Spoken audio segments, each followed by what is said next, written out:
मैं कहना खड़ा हो जा। देखो ਇਹਦਾ नाम पता ले। खलोता जी। खलो है खलोता जी। खलो के नाम लिखा पुत्र। खलोता जी। ओ सही खलो मैं कह रहा। ए मैं लम्मे पिया जी इन्ना को बैठा जी ए फुल खलोता जी।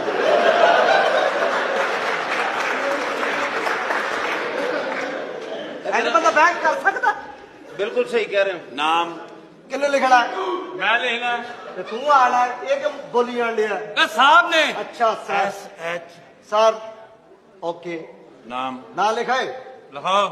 चारी नजीर अच्छी तरह लिखी हो सही लिखी। चारी नजीर चौरी ये मैं लपाड़ मार के दंद भंदन तेरे चौरी नहीं पे चेवा चो चेवा चो चेवा चो हे दरिये दी हे दरिये दी हे दरिये दी चेवा चो चेवा चो हे दरिये दी थले चेक